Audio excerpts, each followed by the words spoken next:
선물 거래에서 돈을 버는 사람은 극소수이고 잃는 사람은 대부분이라는 사실을 알고 계십니까? 당신이 선물 거래를 시작하는 순간 시장은 당신이 잃을 돈부터 먼저 계산합니다. 수익이 아니라 손실부터 정해놓고 게임을 시작하는 셈입니다. 이 말이 과장처럼 들리신다면 마지막까지 한 번만 들어보셨으면 합니다. 선물 거래에서 개인 투자자의 대부분이 돈을 잃는다는 말은 하나의 격언이 아닙니다. 통계적으로 개인은 레버리지를 쓰는 파생상품 시장에서 대부분 1년을 버티지 못하고 퇴장합니다. 조금 더 버티는 사람들도 있겠지만 그들 중 상당수는 결국 계좌를 잃고 나서야 떠납니다. 그런데도 사람들은 여전히 선물 화면을 켜고 배율을 조정하고 매수 버튼을 누릅니다. 왜 그럴까요? 정말로 다들 무모해서일까요? 아니면 구조 자체가 그렇게 설계되어 있기 때문일까요? 선물 거래의 본질은 단 하나로 요약됩니다. 내가 가진 것보다 훨씬 큰 돈을 움직이는 것. 이게 바로 레버리지입니다.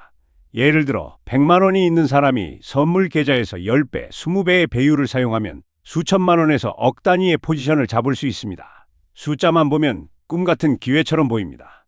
시장이 내가 예측한 방향으로 조금만 움직여도 순식간에 몇십 %의 수익이 찍힙니다.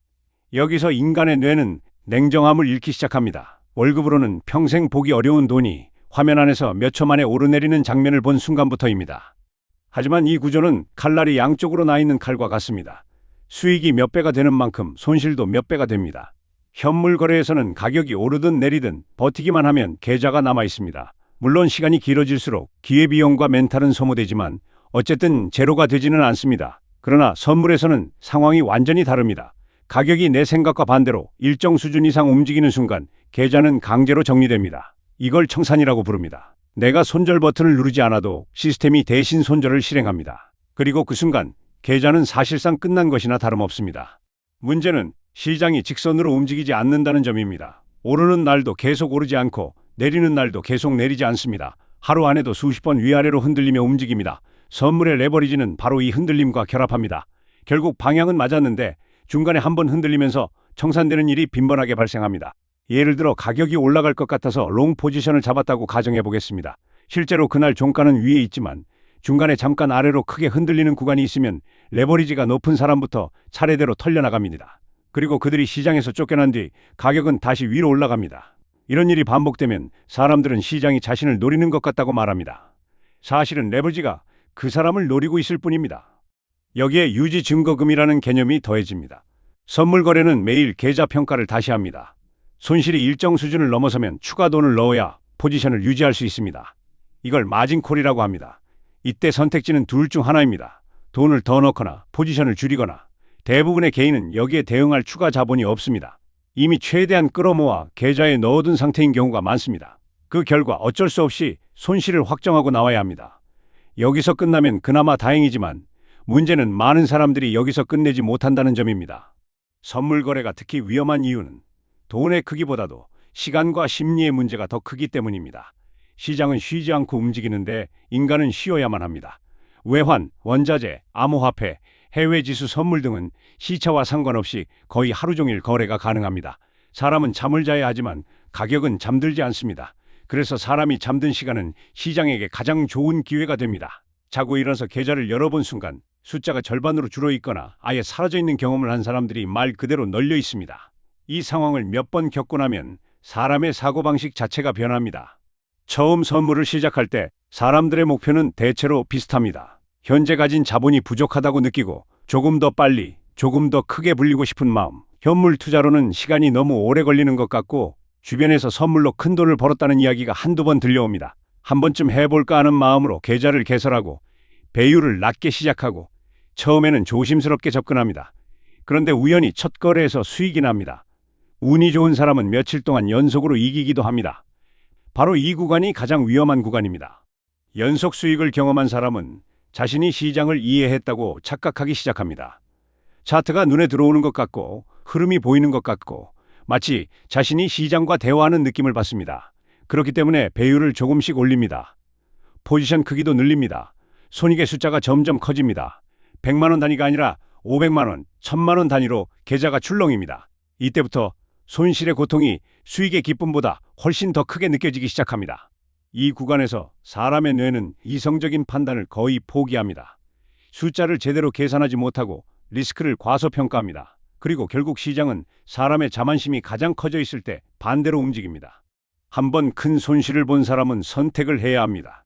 여기서 멈출 것인가, 되찾으려고 할 것인가.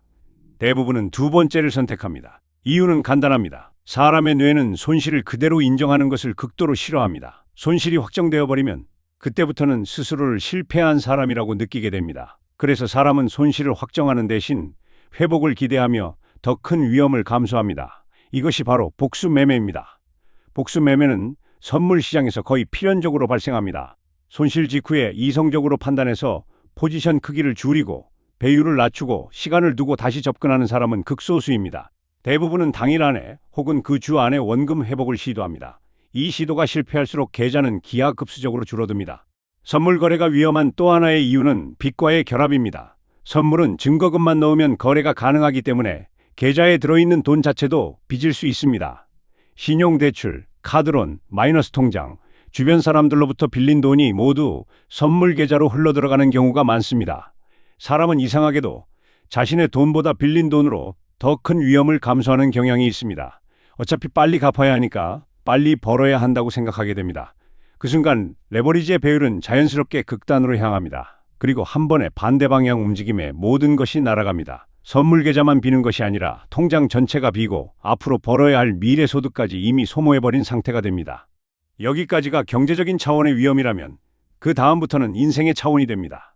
선물 거래로 큰 손실을 본 사람들은 공통된 이야기를 합니다.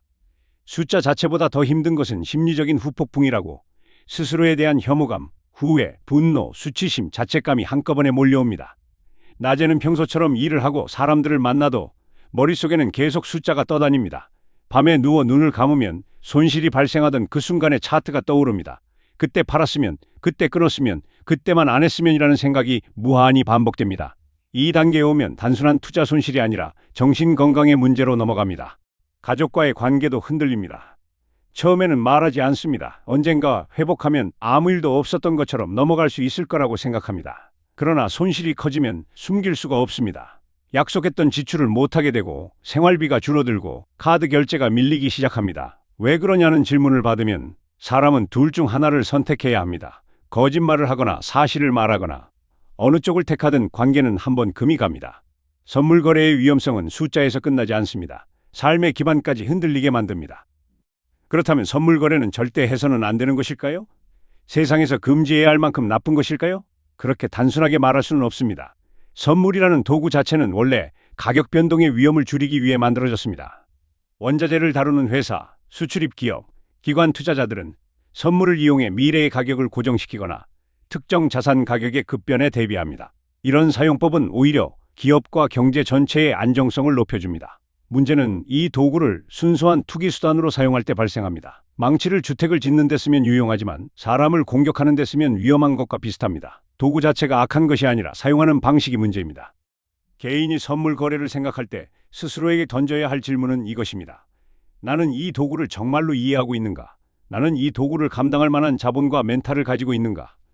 나는 청산을 당했을 때, 계좌가 제로가 되었을 때 내 삶이 무너지지 않을 수 있는가?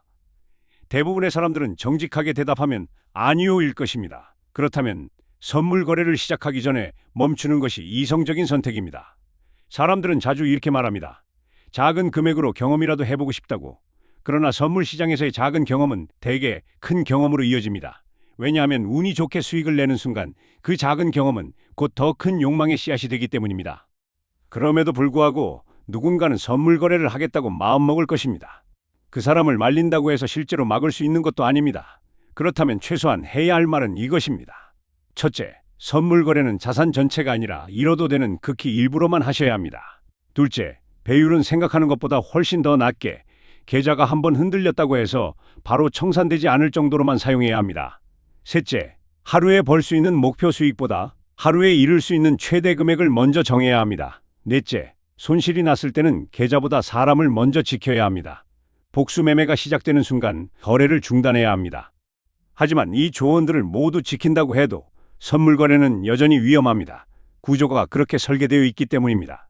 수익은 천천히 쌓이고 손실은 한 번에 터집니다. 인간의 뇌는 작은 수익의 반복보다 한 번의 큰 손실에 훨씬 더 크게 반응합니다. 결국 시장에 남는 사람은 숫자를 다루는 사람이라기보다 자기 감정을 끝까지 통제할 수 있는 사람입니다.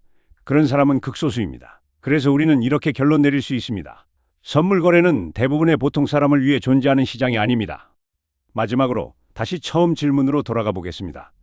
선물 거래에서 돈을 버는 사람은 극소수이고 잃는 사람은 대부분인데 왜 사람들은 계속해서 이 시장으로 들어갈까요? 답은 간단합니다. 사람은 눈앞에 보이는 빠른 기회를 과대평가하고 보이지 않는 느린 위험을 과소평가하기 때문입니다. 선물 거래는 바로 이 인간의 약점을 정면으로 찌르는 구조입니다. 그래서 더 위험합니다. 그래서 더 조심해야 합니다. 돈을 벌 수 있는 방법은 많습니다. 시간을 들이고 공부를 하고 사업을 하고 현물 투자로 장기적으로 쌓아가는 길도 있습니다. 선물 거래는 그 중에서도 가장 가파르고 가장 빠르며 동시에 가장 깊은 낭떠러지가 옆에 있는 길입니다. 그 길을 일부러 선택할 것인지 아니면 조금 느리더라도 덜 위험한 길을 선택할 것인지는 결국 각자의 몫입니다. 다만 한 가지만은 분명합니다. 선물 거래를 시작하기 전에 이 이야기들을 알고 있는 사람과 아무것도 모른 채 해율부터 올리는 사람의 미래는 전혀 다를 것입니다. 선택은 각자의 것이지만 결과는 항상 냉정합니다. 그리고 시장은 단 한 번도 인간의 감정에 맞춰 움직여 준 적이 없습니다.